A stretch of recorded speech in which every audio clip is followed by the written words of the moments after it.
Instructor, and I just want to talk through your visual introduction submission. So here we go.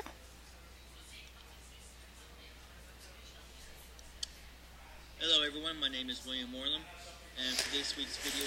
Alright, William, the very first thing I want to talk about is your Open with Impact, your introduction. One of the things that we talk about in this class is that attention getter, opening with your name and your topic, is not using an attention getter. So really focus on how you open up your slide.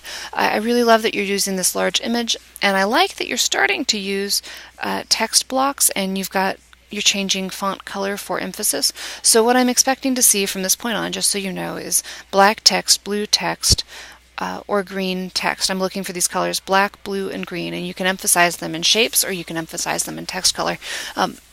But any other colors are going to feel a little bit funky. They're going to take away from that feeling of it being a set. So let's play a little bit more. Oh, also, one of the things I want to talk about, what are my favorite hobbies? Go ahead and ease us into your favorite hobby. So pick one hobby first of all. Focus on one of your favorite hobbies. That's going to be better for a short speech, right? It's only 2 to 3 minutes. And then also make sure that you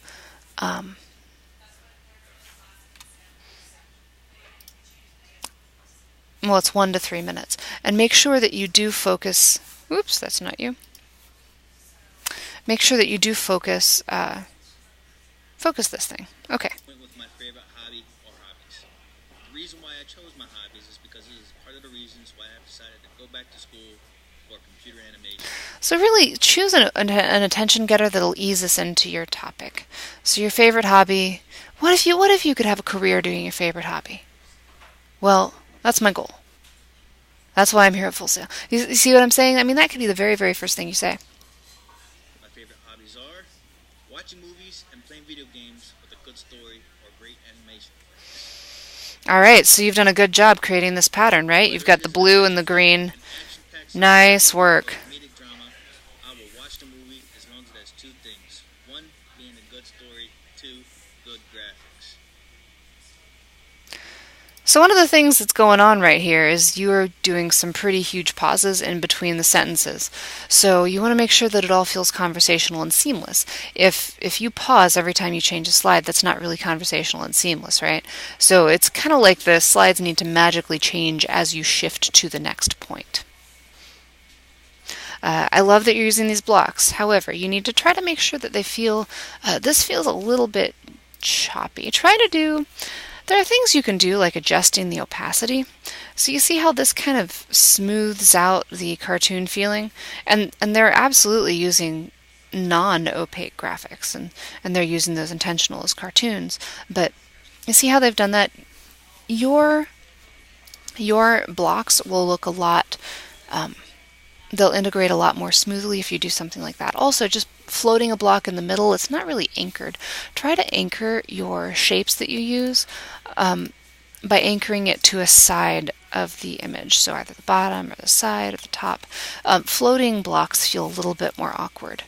I love that you're using these large images though, and I love that you were playing with size for emphasis and color for emphasis. Really, really, really good. Without a good story to a movie, it will lose my interest and attention.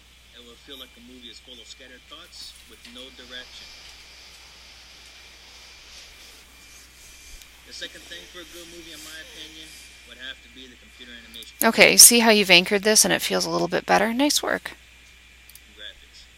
If the movie is entirely computer animated or if bits and pieces of it were done in computer graphics, then I am completely interested. I was always fascinated on how the computer can take an imagination and bring it to life. A good example of these would be a drama movie by the name of Life of Pi. A sci-fi movie would be by the name of The Avengers, or an adventure flick by the name of Tintin. Okay, so right now you're talking about movies, but you're showing the slide that says computer graphics. So, and I know that you're talking about integrating computer graphics in movies, but to really make sure that you're emphasizing the stuff, just the word computer graphics makes me feel like you're going to be showing me like a video game or something. So make sure that your image is even more obvious with its connection to what you're talking about. All the types of movies that had a good story, but they also had great computer animation. Video games also also need to have the same two traits. Okay, so something to think about with the text that you're including. You see how this doesn't feel super intentional. It's not very stylized. What we look for when we're including text in our slides, we're looking for some sort of stylization. So if you don't want to stylize it, is it possible to just take those out? Maybe you don't need those words. Remember, you're going to say a lot of it. We just want to emphasize the main points that are going to hit. It needs a good story and great visuals. Sometimes the stories in video games can be very chaotic, or it could be completely confusing. A good example of this would be a Final Fantasy video game. I really love how you're using examples. Really great job using specific examples. Keep that up. For those that don't know, it's a video game that came from overseas from another country.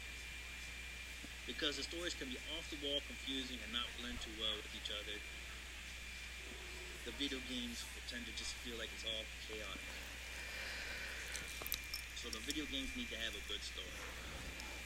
They also need to have good visuals that will bring the characters and the stories to life. Great visuals within the game Gears of War is a good example.